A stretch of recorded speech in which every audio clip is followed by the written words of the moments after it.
Have you ever stopped and wondered what all the digital breadcrumbs you leave behind, what they actually say about you? Well, today we're going on a little data treasure hunt. We've got a complete data export from one person's professional network, a guy named Alex Smith, and we're going to see what story emerges when we start piecing it all together. Let's dive in. So when you first get this data, this is what you see. It's just a jumble of files, a totally cold, kind of overwhelming collection of spreadsheets and documents. It's your digital footprint, all right? But it's messy, it's impersonal, and honestly, it's not exactly a page turner. And just look at this. This is a tiny snippet from just one of those files, the one for his connections. It's noise, right? It's just a list of names, companies, and dates. A whole professional life basically boiled down to a bunch of comma-separated values. But the real question is, what's the actual story hiding in all this code? To find that story, we need a place to start, a foothold, and the most obvious clue is sitting right there in the profile file. This is where the data finally starts to speak our language, telling us not just what this person does, but maybe a little about who he is. And bam, just like that, Alex Smith starts to come into focus. This is his headline, and it's not just a job title, it's a mission statement. Right away, we know he's a growth operator. We know exactly who he helps, what he promises them, and he even shares his personal identity, husband, father, Christian. The data suddenly has a face. It has a purpose. So what in the world is a growth operator? Well, his own summary makes it really clear.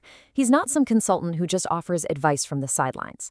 No, he's an operator. He's the guy who actually rolls up his sleeves, gets into the weeds with the business, finds the bottleneck, and physically installs a system to fix it.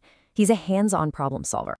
And here it is, his whole playbook, broken down into 4 steps. This isn't some vague promise, it's a tangible process. Find the one thing holding you back. Design a fix, install it with the team, and then, this is the key part, hand over the keys so they can run it themselves. It's so clear, so direct. You know exactly what you're getting. Okay, so now we have a really clear picture of who Alex is today. So the next logical step is to dig into some of the other files, like the one for his past positions, and map out the journey of how he even got here. And this timeline, pulled straight from his job history, tells a really fascinating story of evolution. He starts way back in 2006 running a pretty traditional print company. Then you see the shift. By 2019, he's advising other small businesses. A year later, he's founding his own lead generation company. And then he's looking forward to 2025, fully embracing this new role as a growth operator. It's a journey from a physical product to an invisible process, from business owner to systems specialist. But a person is way more than just their resume, right? That data dump has other files in it. Files that start to paint a much richer picture of the man behind the job titles, his character, his passions, and those values he hinted at right in his headline. Look at this number, 11. What do you think that means? It's not the number of years at a job or some business metric. No, this number comes from a totally different file, the one for volunteering. This represents 11 years of service as a volunteer special constable with the Dorset Police. I mean, wow, that's a huge commitment to his community and something you'd never ever guess just from looking at his career path. And check this out. When we take all those dozens of skills listed in the data and group them together, you see this really well-rounded professional emerge. Sure, he's heavy on business and strategy. That makes sense. But he's also got this deep background in sales and marketing, and a solid chunk of technical and design skills, which probably comes from his early days in the print world. He's got the whole toolkit. You know, the file on his learning history is a total goldmine. It tells you what he's curious about. He's watching documentaries about fonts and industrial design. He's learning from business legends like Guy Kawasaki. And he's tackling deeply personal things like how to overcome imposter syndrome. This is not a guy who's standing still. He's always growing. Of course, a professional life isn't just about what you do. It's about who you know and how you treat them. And the data gives us this really unique window into Alex's network, not just its size, but the actual character of his relationships. Now this is fascinating.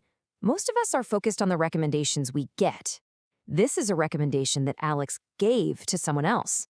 He's not just sitting back collecting praise for himself, he's actively going out of his way to champion other people. He's putting his own reputation out there to help someone else succeed.